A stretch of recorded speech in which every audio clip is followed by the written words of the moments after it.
we're talking about within 5 points of the New York Islanders now for that third spot. And they've got a couple of games coming up in the Battle of New York. Time for Prepared to Perform, presented by Bridgestone. Johnny, Alexis LaFreniere, former first overall pick last year, scored the 10th goal of his rookie season tonight.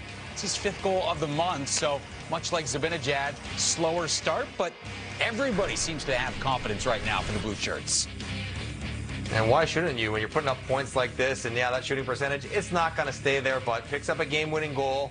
He's out there with the best players in important moments, and he's showing that he can play with those guys. He doesn't need to grow anymore. He's got the confidence. He's making plays, scoring goals, and for the Rangers to try to make a run at this, and we look at the schedule, and Boston's not doing them any favors, and maybe it's the Islanders, and it feels like they're going to kind of come up just short because they're running out of racetrack, but they're going to need everybody going to try to close the gap and get into the playoffs. And that means guys like Lafreniere further down the lineup, haven't even talked about Capo.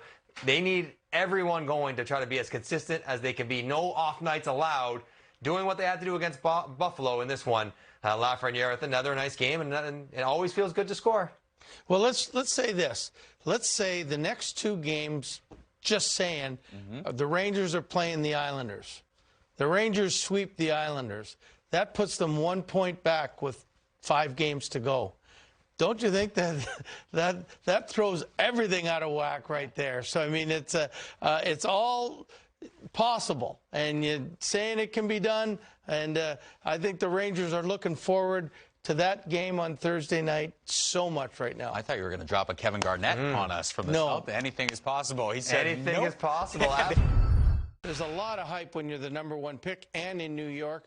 I just think it took a little while to get his feet wet, and now you're seeing the real him and what the #1 pick overall was supposed to look like, and he's going to be really good next year. Johnny, how much of the maybe slow start for Lafreniere had to do with the circumstances that he was dealt with this year, with no training camp, no real time to kind of get with his teammates in an offseason and kind of go through a conditioning program and whatnot? Just the reps and familiarity that some of these former picks get with their teams. This is a very different season.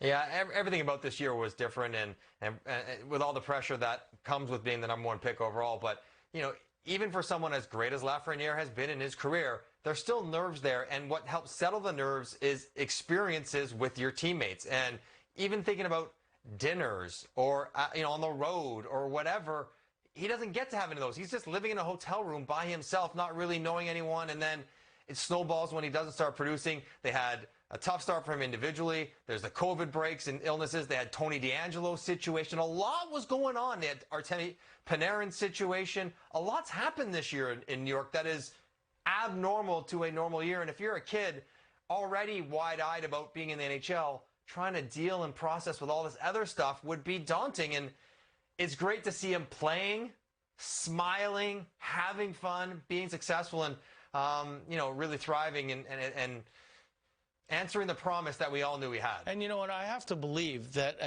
when he was going through his slump or his troubles early on in the year, that's the first time in his life that he's ever experienced this. So, True. He's probably saying, can I play in this league? Am I any good?